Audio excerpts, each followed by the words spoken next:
दोस्तों आज हमने टॉपिक लिया है measurement of matter class 9 Maharashtra board का ये टॉपिक है।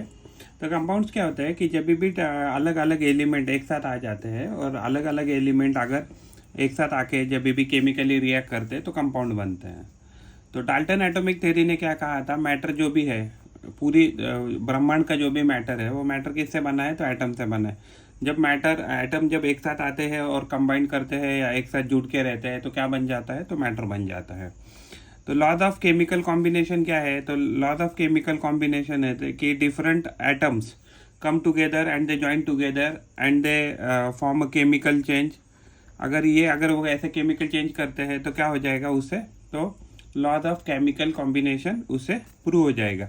यानी कि डिफरेंट एटम एक साथ आ जाएंगे और उससे क्या हो जाएगा कि एक नया कंपाउंड बनेगा। और कुछ किसी किसी केस में एक्चुअली नए कंपाउंड बनते भी नहीं। फॉर एग्जांपल ऑक्सीजन गैस की बात करें तो ऑक्सीजन गैस के एक्चुअली दो एटम से बना है, हाइड्रोजन गैस के दो हाइड्रोजन के एटम से बना है, नाइट्रोजन गैस नाइट्रोजन के दो एटम से बना है। इसमें नया केमिकल नहीं बन रहा, लेकिन क्या हो रहा है कि एटम कंबाइन हो रहे हैं। लेकिन ये केमिकल कॉम्बिनेशन में क्या होगा, तो केमिकल कॉम्बिनेशन में आपका कंपाउंड बनेगा 100%। हाँ, तो एक्चुअली ये केमिकल कॉम्बिनेशन नहीं है, ये सिर्फ कॉम्बिनेशन है, केमिकल कॉम्बिनेशन नहीं है। अगर हम laws of conservation of matter की बात करें तो laws of conservation of matter क्या बात करता है, लॉज ऑफ कंजर्वेशन मैटर बात करता है कि जब भी अगर कोई भी केमिकल रिएक्शन हो जाएगा तो उसमें क्या हो जाएगा कि मास ऑफ रिएक्टेंट जितना है उतना ही मास ऑफ प्रोडक्ट हो जाएगा। Mass of reactant is equal to, यानी कि जितना आपने रिएक्टेंट लिया था शुरू में उतना ही आपको क्या मिलेगा, तो उस प्रोडक्ट मिलेगा। यानी कि मान लीजिए अगर आपने 100 ग्राम मान लीजिए कोई इनपुट लिया तो आउटपुट भी आपका कितना आएगा, 100 आएगा। तो 100 से कम आ सकता है बट 100 से ज़्यादा नहीं आएगा। उसमें क्या होगा, हीट में थोड़ा कुछ लॉस हो सकता है या वेपर वगैरह हो सकता है, बट आप ऐसा प्रिज्यूम कर सकते हैं कि 100 लिया तो 100 मिलेगा। तो इसको बोलते हैं law of conservation of matter. तो एक्चुअली ये किसने प्रूव किया था, तो ये प्रूव किया था फ्रेंच साइंटिस्ट एंटोइन लेवोजियर 1785 में। उन्होंने ये प्रूव करके दिखाया था कि जो भी हम रिएक्शन में मास लेते हैं वो मास क्या रहता है, हमेशा कंजर्व रहता है। यानी कि उसमें कम या ज़्यादा वो नहीं होता है। उसके बाद एक्चुअली आया था लॉ ऑफ कांस्टेंट प्रोपोर्शन। तो ये 1794 में फ्रेंच साइंटिस्ट जेल प्राउस्ट सर ने दिया था।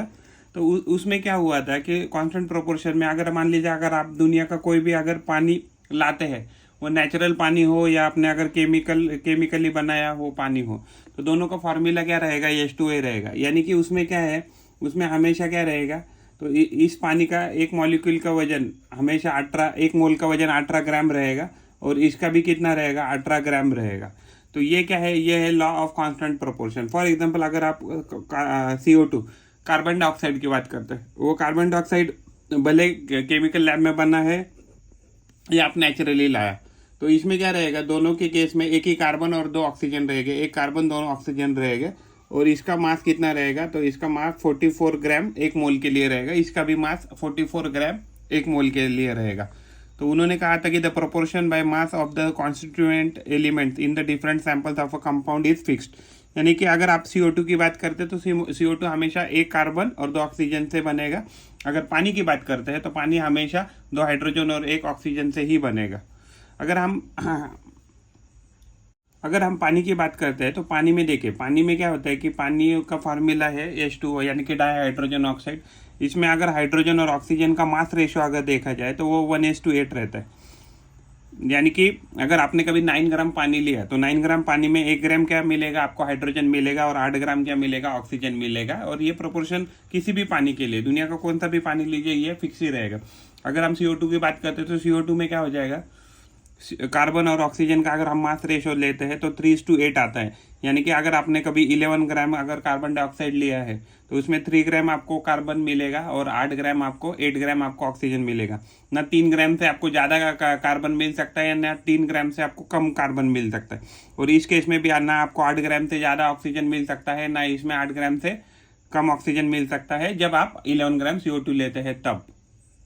अगर हम एटॉमिक मासेस की बात करें तो एटॉमिक मास क्या होता है कि अगर वो किसी भी एलिमेंट को अगर आप एलिमेंटल स्टेट में देखते हैं तो उस एलिमेंटल स्टेट में अगर 1 मोल अगर आप लेते हैं, अगर 1 मोल अगर आप कोई भी सब्सटेंस लेते हैं तो उसका मास जो भी आएगा तो उसको बोलते हैं एटॉमिक मास।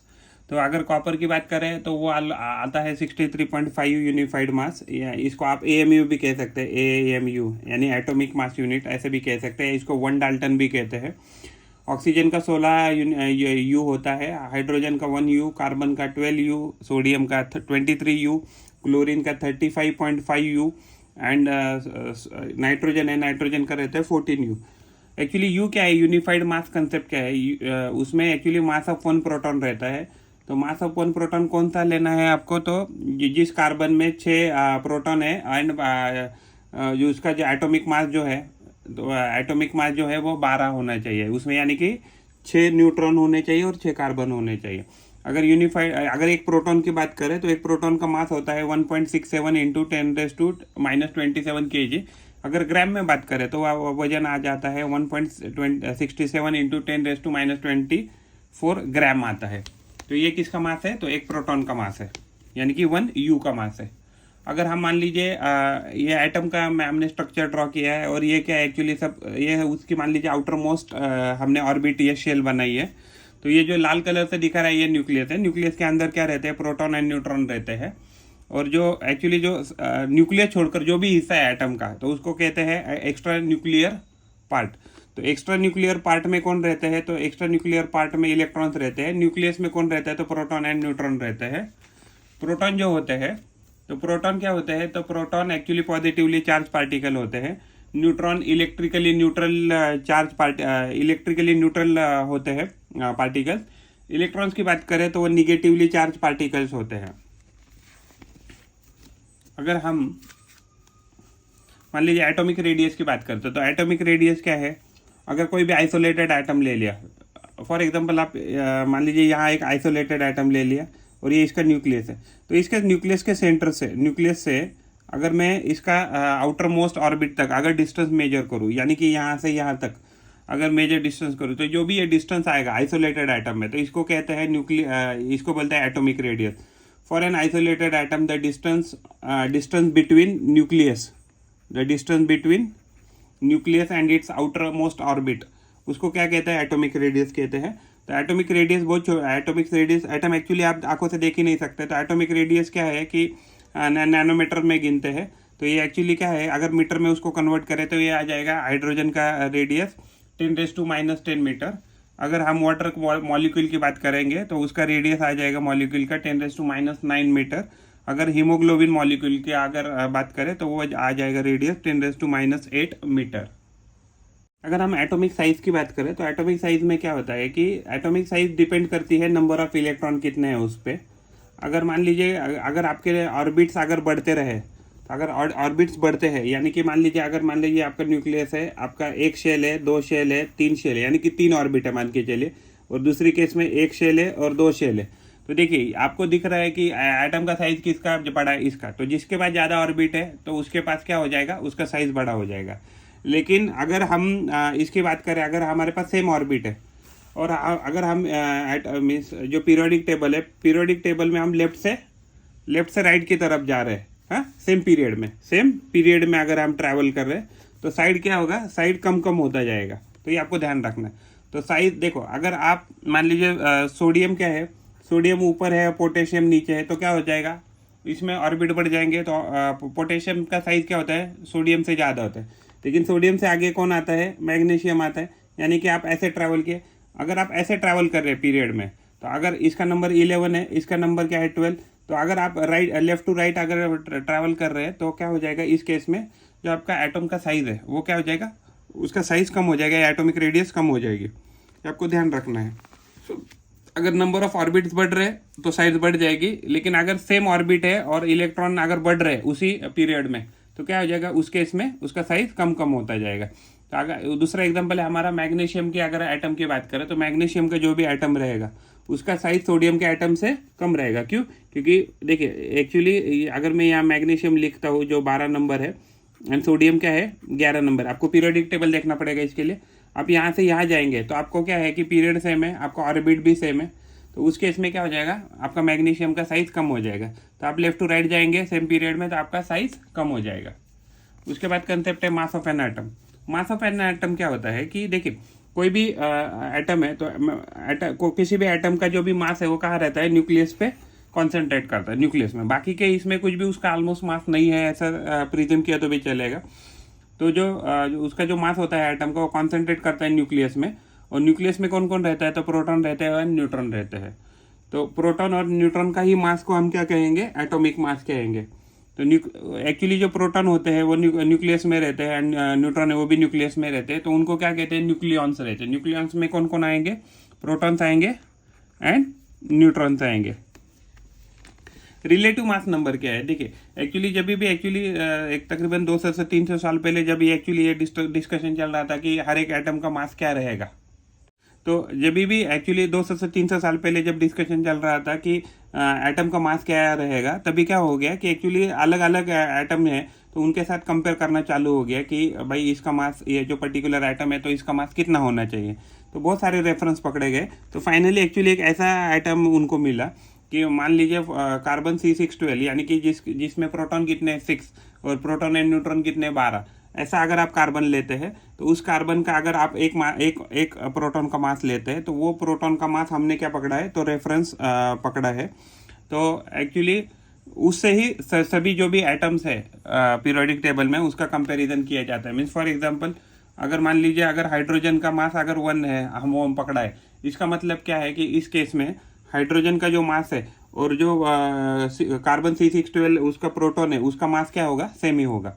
अगर मास ऑफ एक प्रोटॉन की बात करें तो mass of 1 proton is nearly equal to neutron होता है।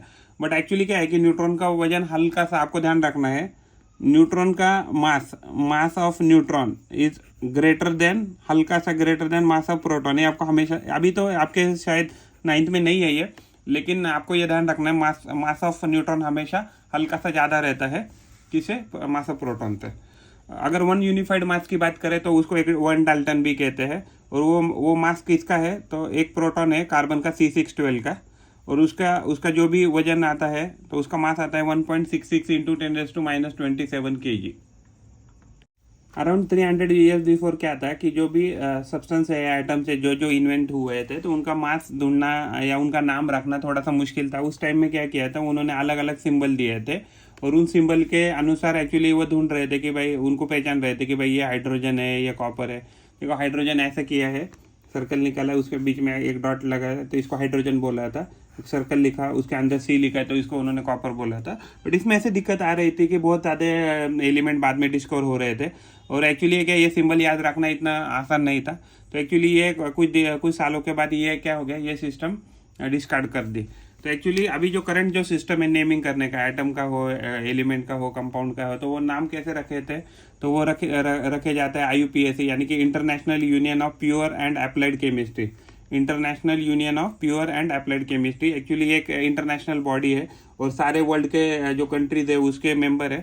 और एक्चुअली ये लोग डिसाइड करते हैं कि किसी भी जो भी केमिकल प्रोडक्ट है उसका नाम क्या रखना है और वो उसको कैसे पहचाना जाएगा। तो अभी जो करंट नेमिंग जो सिस्टम है तो वो बर्जिलियस सर ने इन्वेंट किया था इसमें टेक्निक को। तो बर्जिलियस टेक्निक में क्या होता है कि एलिमेंट का जो नाम होता है वो आइदर फर्स्ट लेटर होगा। फॉर एग्जांपल हाइड्रोजन में क्या लिया हमने, सिर्फ फर्स्ट लेटर H लिया तो ये आगे हो गया। मान लीजिए कार्बन है, कार्बन में हमने C ले लिया। लेकिन अभी कभी कभी क्या होता है कि कार्बन में भी C आ रहा है और कॉपर में भी C आ रहा है, तो थोड़ा कन्फ्यूजन बढ़ रहा था। तो दूसरा टेक्निक क्या है उसमें, तो फर्स्ट और सेकंड लेटर लेना है। तो फर्स्ट और सेकंड लेटर में मान, जैसे फॉर एग्जांपल कॉपर है तो कॉपर में क्या लेते हैं, Cu लेते हैं। हाँ, तो Cu ये यूज है, तो पहले जो लेटर है वो कैपिटल रहेगा, जो सेकंड लेटर है वो हमेशा स्मॉल रहेगा। तो ये बर्जिलियस टेक्निक है कि जिसमें आप नेमिंग करते हैं किसी भी केमिकल का। Molecules of elements and compound. Molecules of, अगर हीलियम और नियॉन की अगर बात करें तो ये क्या है, एक्चुअली इनर्ट गैसेस है। तो वह हमें नेचर में कैसे इंडिपेंडेंट नेचर में पाई जाती है। तो एक्चुअली वो मोनो एटोमेटिक है, यानी कि अगर हीलियम का फॉर्मूला लिखे तो कैसे लिखेंगे, He। अगर नियॉन का लिखना है तो हम लिखेंगे नियॉन, आर्गन का लिखना है तो Ar। तो ये क्या है, मोनो एटोमिक, इसमें एक ही एटम रहता है और ये actually mono atomic molecular state में वो एग्जिस्ट करते हैं। अगर हम ऑक्सीजन की बात करें, ऑक्सीजन, नाइट्रोजन, हाइड्रोजन, तो ये क्या है, तो ये नेचर में डायएटोमिक नेचर में पाए जाते हैं। For example O2, N2, H2, तो ये क्या गैसेस के नाम है। इसमें दो एटम है, इसमें भी 2 एटम है, इसमें भी 2 एटम है। लेकिन अगर मान लीजिए कभी कभी क्या होता है ना, इसको भी एक्चुअली पॉली एटॉमिक कहते हैं, बट इसको हम डायमेटॉमिक कह सकते हैं। अगर मान लीजिए दो से भी अगर कोई एटम ज़्यादा है, तो दो से एटम ज़्यादा है किसी इसमें कंबाइंड स्टेट में, तो उसमें क्या होता है कि उसको हम पॉली एटॉमिक कहेंगे उस मॉलिक्यूल को। फॉर एग्जांपल फास्फोरस है P4, सल्फर है एसेट। तो ये क्या आते हैं ना, तो ये एक्चुअली फास्फोरस 4 एक साथ एटम कंबाइन कर लेते हैं, एंड सल्फर के केस में 8 जो है एटम वो एक साथ कंबाइन कर लेते हैं। मॉलिक्यूलर मास क्या है, अगर आप किसी भी कंपाउंड का अगर मॉलिक्यूल देखेंगे, किसी भी कंपाउंड का अगर आप मॉलिक्यूल देखें, तो उस मॉलिक्यूल का इंडिविजुअल एटम, यानी कि मान लीजिए H2 है, एक हमने मॉलिक्यूल पकड़ा, H2 क्या है, एक कंपाउंड है। तो कंपाउंड में क्या क्या है, इसमें 2 हाइड्रोजन है और 1 ऑक्सीजन है, राइट। तो ये जो 2 हाइड्रोजन का इंडिविजुअली, एक हाइड्रोजन प्लस एक हाइड्रोजन प्लस एक ऑक्सीजन, तो इसका जो भी मास होगा तो इसको बोलते हैं मॉलिक्यूलर मास। तो मॉलिक्यूल में क्या होता है, number of atoms combined together. तो मॉलिक्यूलर मास क्या है, mass of atoms combined together. तो यानी कि इस पानी के केस में क्या होगा, 2 हाइड्रोजन प्लस एक ऑक्सीजन, 2 हाइड्रोजन प्लस एक ऑक्सीजन एटम, तो इसका मास क्या आएगा, तो इसका मॉलिक्यूलर मास आ जाएगा। तो एक्चुअली मॉलिक्यूलर मास जो है वो मेजर करते हैं डाल्टन में। एटॉमिक मास भी किस में गिनते हैं, डाल्टन में, या यूनिफाइड मास भी बोल सकते हैं आप उसको, या AMU एटॉमिक मास यूनिट ऐसे भी कह सकते हैं। तो कौन कौन सी यूनिट है, एक्चुअली यूनिफाइड मास है, फिर उसके बाद डाल्टन है मास गिनने का, और दूसरा है AMU atomic mass unit. Actually ये 3 यूनिट है जिसमें मॉलिक्यूलर और एटॉमिक मास गिना जाता है। अगर हम पानी की बात करें तो 2 हाइड्रोजन और 1 ऑक्सीजन है। तो अगर हाइड्रोजन का मास एटॉमिक मास 1 होता है, ऑक्सीजन का एटॉमिक मास 16 होता है। अगर हम उसके एडिशन करें तो ये हो जाएगा 18। तो 18 यूनिफाइड मास आता है, और एक यूनिफाइड मास कितना रहता है, एक प्रोटॉन ऑफ कार्बन C612, तो इसके बराबर रहता है। अगर उसके बाद हमारा कंसेप्ट है एटॉमिक मासेस। तो एटॉमिक मासेस आपको याद रखनी है, एक्चुअली बुक में भी दी है। फॉर एग्जांपल हाइड्रोजन का मास एटॉमिक मास 1 होता है, oxygen 16, nitrogen 14, carbon 12, potassium 39, sulphur 32, calcium 40, sodium 23, chlorine 35.5, magnesium is 24 and aluminium is 27। तो ये आपको क्या है, मासेस याद रखने हैं। अगर मॉलिक्यूलर फार्मूला की बात करें, मॉलिक्यूलर फार्मूला कुछ नहीं है, ये क्या है एक्चुअली, फॉर एग्जांपल H2 आप ये जानते हैं। तो ये क्या हो गया, मॉलिक्यूलर फार्मूला हो गया CO2 क्या है, कार्बन डाइऑक्साइड, ये आपको पता है। फॉर एग्जांपल NaCl, तो ये क्या है, ये सोडियम क्लोराइड है। तो यही है आपको मॉलिक्यूलर फार्मूला, कुछ नहीं। तो आपको अलग अलग मॉलिक्यूलर फार्मूले दी है बुक में, जैसे NaCl दिया है, sodium chloride, magnesium chloride, potassium nitrate, hydrogen peroxide, aluminium chloride, calcium hydroxide, magnesium oxide and sulphuric acid. ये आपको अलग अलग फार्मूले दी है। उसके बाद एक मोल का कंसेप्ट है। मोल क्या होता है, mass of a substance in gram divided by molecular mass of a substance. तो अगर आपको मान लीजिए फॉर एग्जांपल, अगर आपको 4 ग्राम हाइड्रोजन दिया है, हाइड्रोजन अगर मैं एटम में पकड़ता हूँ, ओके, अगर आपको उसके मोल निकालने, तो कितने दिए आपको, 4 ग्राम। मॉलिक्यूलर मास ऑफ हाइड्रोजन कितना है, 1 रहता है, राइट। 1 ग्राम पर मोल रहता है। तो क्या होता है, ग्राम से ग्राम कट जाएगा, तो ये क्या जाएगा, 4 मोल आ जाएगा। आपको ये ऐसा कैलकुलेशन करना है। जो मोल है, तो मोल एक्चुअली ढूंढने के लिए सबसे जो योगदान दिया था सबसे ज़्यादा, तो वो था एवोगैड्रो सर ने। तो एवोगैड्रो एक इटालियन साइंटिस्ट थे। तो एक्चुअली एवोगैड्रो नंबर क्या है, तो एक्चुअली वो है 6.022 इंटू 10⁻23, ये एक नंबर है। तो एक मोल, अगर कोई भी कंपाउंड ले या एटम ले, अगर उसमें अगर हम मॉलिक्यूल ले, तो उसमें एक मोल में कितने रहेंगे, 6.022 इंटू 10⁻23 इतने एटम्स रह सकते हैं। अगर वो एटम रहेगा तो उसमें, अगर ये मॉलिक्यूल होंगे, अगर वो कंपाउंड होगा तो। अगर हम एक मोल वाटर की बात करें, तो एक मोल वाटर में कितने, 6.022 इंटू 10⁻23 मॉलिक्यूल्स होंगे। वैलेंसी क्या होती है, वैलेंसी अगर आपके कोई भी केमिकल रिएक्शन में एक जो एलिमेंट है आपका, वो कितना इलेक्ट्रॉन दे सकता है, ले सकता है, या कितना कंबाइन कर सकता है। फॉर एग्जांपल अगर हम H2O की बात करें, H2O, तो ऑक्सीजन में क्या है, ऑक्सीजन में देखिए एक हाइड्रोजन यहाँ अटैच है और यहाँ एक हाइड्रोजन अटैच है। तो हाइड्रोजन की बात करें तो हाइड्रोजन के पास एक ही बॉन्ड है, लेकिन अगर ऑक्सीजन की बात करें तो ऑक्सीजन के पास 2 बॉन्ड है, राइट। तो इसमें क्या है, तो ऑक्सीजन की जो वैलेंस है इसमें 2 आ जाएगी, और हाइड्रोजन की इंडिविजुअली एक आ जाएगी। तो ये क्या एक नंबर है, एक नंबर आ जाएगा वैलेंसी। अगर सोडियम की बात करें, तो सोडियम के केस में क्या है, सोडियम का इलेक्ट्रॉनिक कॉन्फ़िगरेशन है 2,8,1, यानी कि सोडियम जो है, तो उसके फर्स्ट शेल में कितने, 2 इलेक्ट्रॉन, सेकंड शेल में 8 इलेक्ट्रॉन, और थर्ड शेल में 1 इलेक्ट्रॉन होता है। वैसे ही क्लोरीन की बात करें तो क्लोरीन के न्यूक्लियस है ये, फर्स्ट शेल में 2 इलेक्ट्रॉन, सेकंड शेल में 8 इलेक्ट्रॉन और थर्ड शेल में 7 इलेक्ट्रॉन होते हैं। तो सोडियम को क्या है कि अगर सोडियम अगर ये इलेक्ट्रॉन दे दे तो क्या हो जाएगा, स्टेबल हो जाता है। तो एक इलेक्ट्रॉन देता है और इलेक्ट्रॉनिक कॉन्फ़िगरेशन हो जाता है 2,8,0, तो ये Na+ हो जाता है, इसको बोलते हैं सोडियम का कटायन। अगर क्लोरीन की बात करें तो क्लोरीन क्या है कि तो उसका इलेक्ट्रॉनिक कॉन्फ़िगरेशन है 2,8,7। तो क्लोरीन क्या कर लेता है, जो भी सोडियम ने इलेक्ट्रॉन दे दिया है वो इलेक्ट्रॉन एक्सेप्ट कर लेता है और अपना इलेक्ट्रॉनिक कॉन्फ़िगरेशन कर लेता है 2,8,8। उससे क्या हो जाता है कि एक्चुअली क्लोरीन जो है वो स्टेबिलिटी गेन कर लेता है और इलेक्ट्रॉन देकर सोडियम भी स्टेबिलिटी गेन कर लेता है, यानी कि दोनों इंडिविजुअली लेवल पे स्टेबिलिटी गेन करते हैं। और एक्चुअली वो जब कंबाइन करते हैं Na+ और Cl-, तो उसको ही हम क्या बोलते हैं, उसको हम सोडियम क्लोराइड बोलते हैं। तो सोडियम क्लोराइड क्या है, सोडियम आयन है ये, और सोडियम आयन और क्लोराइड आयन एक साथ रहते हैं और वो क्या बनाते हैं, सोडियम क्लोराइड बनाते हैं। जो भी पॉजिटिवली चार्ज आयन स्पीशीज रहेगा, तो पॉजिटिवली चार्ज आयन स्पीशीज को कटायन ऐसे कहते हैं, वो चार्ज आयन्स होते हैं। अगर कोई निगेटिवली चार्ज अगर कोई स्पीसी है, निगेटिवली चार्ज स्पीसी है, तो उसको क्या कहेंगे, तो उसको एनायन ऐसे कहते हैं। और वैलेंसी की बात करें तो वैलेंसी क्या होता है कि कितने नंबर ऑफ इलेक्ट्रॉन एक केमिकल रिएक्शन में दिए गए या लिए गए, गिवन और एक्सेप्टेड, कितने दिए गए या कितने लिए गए, तो इसको क्या कहते हैं, इसको ही वैलेंसी ऐसे कहते हैं। और केमिकल रिएक्शन में मान लीजिए इलेक्ट्रॉन का आदान प्रदान हो नहीं रहा है, गिव एंड टेक हो नहीं रहा है, तो इसका मतलब वो क्या है, वो केमिकल रिएक्शन हो ही नहीं रहा है।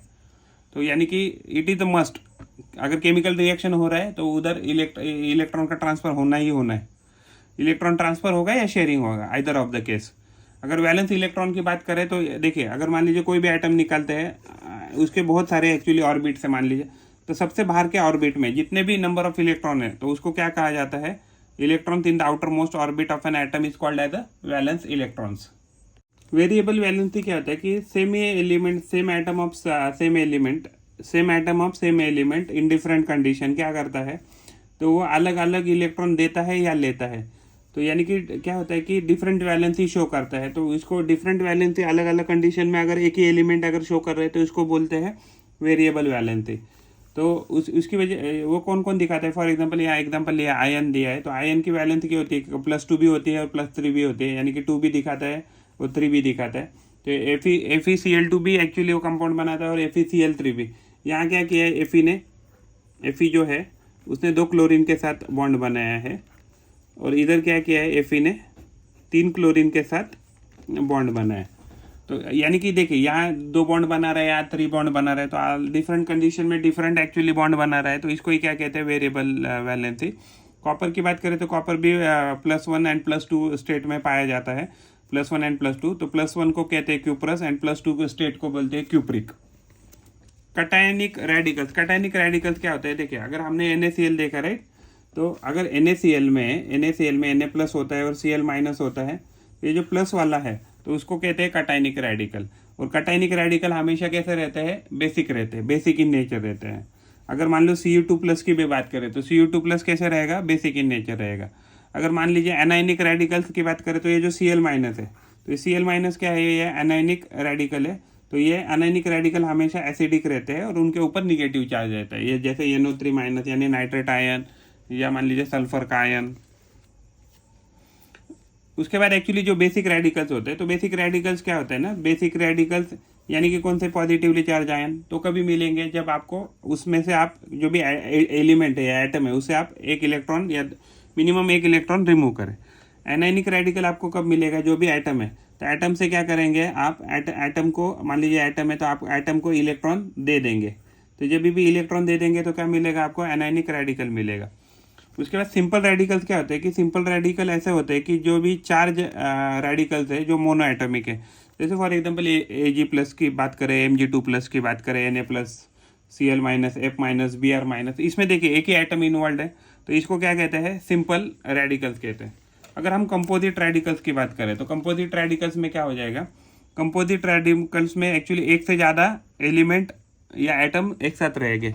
जैसे फॉर एग्जांपल यहाँ SO4 2-, ये सल्फेट आयन का एक्चुअली रेडिकल है, ये अमोनियम का रेडिकल है। अगर हम कभी भी मान लीजिए आयोनिक बॉन्ड है, एक्चुअली आयोनिक बॉन्ड से क्या बनता है, सोडियम क्लोराइड बनता है। तो ये क्या एक आयोनिक कंपाउंड है। तो जब भी नाम लिखेंगे तो पहले लिखेंगे कटायन, उसके बाद रखेंगे एनायन। तो पहले आएगा कटायन यानी Na+ आएगा और फिर बाद में Cl- आएगा। तो हम क्या A+- नहीं लिखते क्योंकि वो ओवरऑल एक्चुअली इलेक्ट्रिकली न्यूट्रल रहता है कंपाउंड इसके लिए। इसलिए आपको जब भी जो आयोनिक कंपाउंड है या आयोनिक प्रोडक्ट है तो आपको हमेशा पहले कटायन का नाम लिखना है और उसके बाद एनायन का नाम लिखना है।